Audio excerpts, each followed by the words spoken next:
This is The Practicing Christian, and we're looking now at children. What children? Where? Some of us have seen the 1933 original or the 2017 remake of The Invisible Man, the first of which was made with Claude Rains as the unfortunate fellow. H.G. Wells was the author of the book, which was published in 1897. A similar theme shows up in a 1952 book with the same title, The Invisible Man by Ralph Ellison. It's a story of a social invisibility experienced by a black man, now considered by some to be one of the 20th century's 20 best novels. There have also been scores of films made where children seem invisible. They feel themselves to be that way because the adults go about their business ignoring them, as if they weren't there at all. Rather like a film I once saw about a society that practiced arranged marriage, and where several men stood around talking about who one of their daughters might marry. None looked at her or spoke to her. It was about her life, but she was invisible. It has long seemed to me that we have a peculiar set of practices used in theory in response to a call from God to be attentive and responsive to children, but having the perverse and counterproductive effect, in some cases, of isolating them, of rendering them to be the invisible boy or the invisible girl.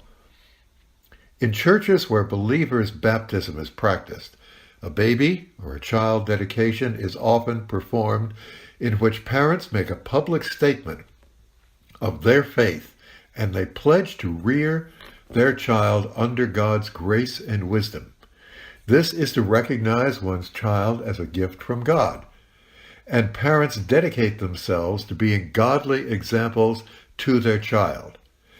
Baby dedication does not secure salvation, but is a symbolic moment of entrusting the child's life to God's will, and often to the pledged spiritual care of the church. This is good, unless the parents simply turn the child's spiritual education and direction over to the church, whispering, "Whew, God, what that's taken care of now." In other churches where baby or child baptism is practiced, the thinking is about the same as to what responsibilities the parents and the child assume through this ordinance or sacrament.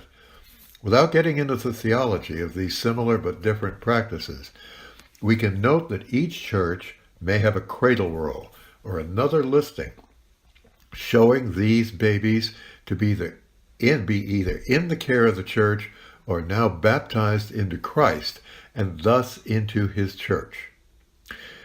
That might not guarantee much in the child's coming days.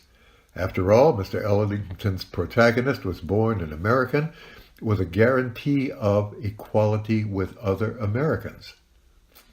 What sort of equality does a baby, even when he gets to be, let's say, 10 or 11 years old, experience when he may see himself to be of the same value as an adult member?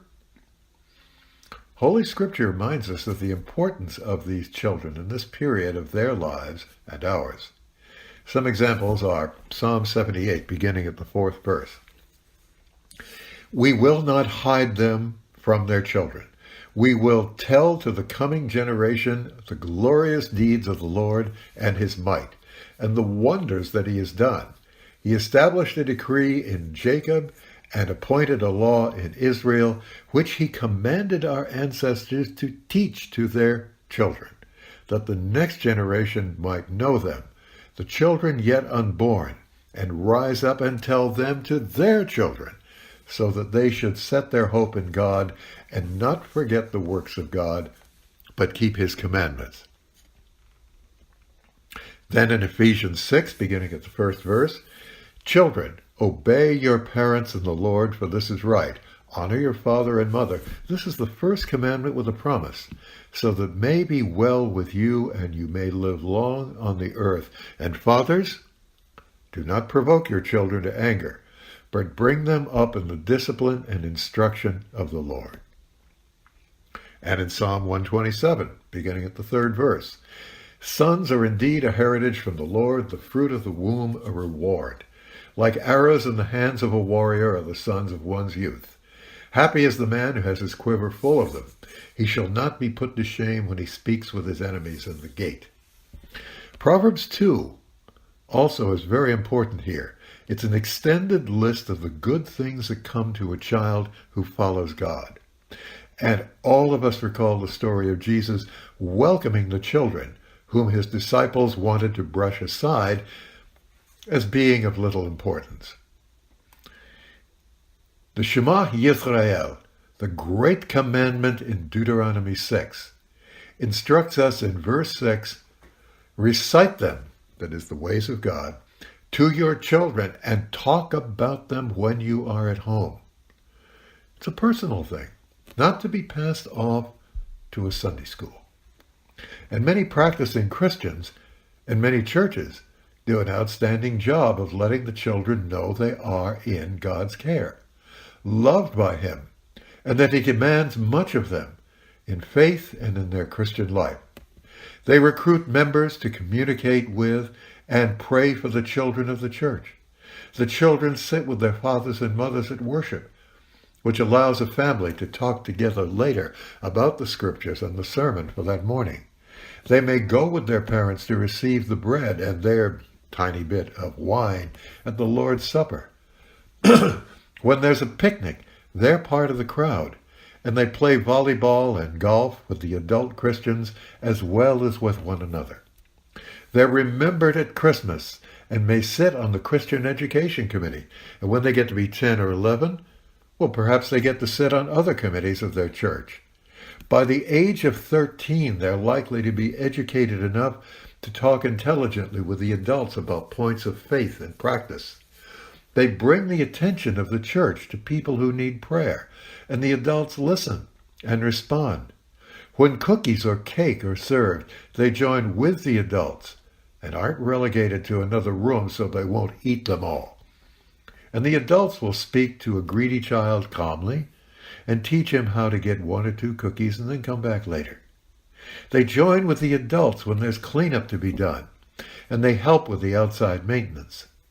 When one of the older members is ill, they'll go with their parents, or by themselves even, to visit him or her and engage that person in conversation, and not just sit silently.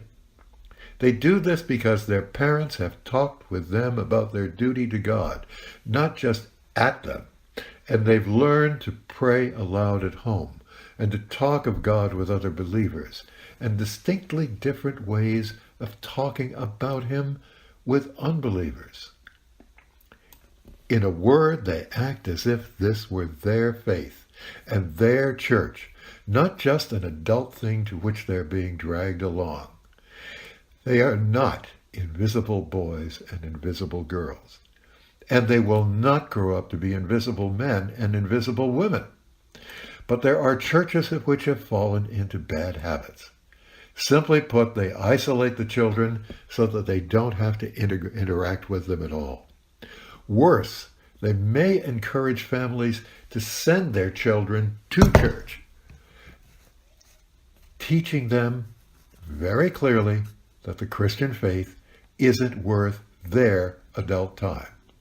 Even worse than that, if their children begin to talk with an adult, they may grab one and say, "Oh, I'm sorry Jeremy was bothering you, Mr. Hancock. He really knows better. Now, Jeremy, come with me and leave these people alone. Do you understand me, young man?" Yeah, Jeremy understands all right. He's of no more value to God and to Christian people than a cockroach. If your church or your family has fallen on such evil times, and fewer adults interact with the kids, it can be a great idea to have a small, maybe 3-person committee review your church calendar and programs and events, asking, are we fulfilling the vow we took to rear our children in a knowledge and love of the Lord? And imaginatively looking for ways to do an even better job so that you might have much better practice than you had before. And that can start with calendar programming that includes children in the work of the church, and a committee meeting at least quarterly. The one single program change which will have the greatest impact on the children is this. If you have a pledge campaign in your church, include the children in two ways. As canvassers who go out to ask for pledges, and in telling the boys, for example, who have been baptized or confirmed and who are stepping up to the beginnings of an adult attitude towards God, tell them to man up and make a pledge with their own money, not their parents'. How could practicing Christians even think of baptizing or confirming a child which requires a clear understanding of God's redemptive work, and then turn around and say, oh, he's just a kid, he doesn't understand about money? You may not end up with your church having someone like a boy Jesus speaking intelligently with the elders in the temple, but you will have some charming and inventive and remarkably God-aware companions on your own Christian walk. Serve then. Be the king's right arm.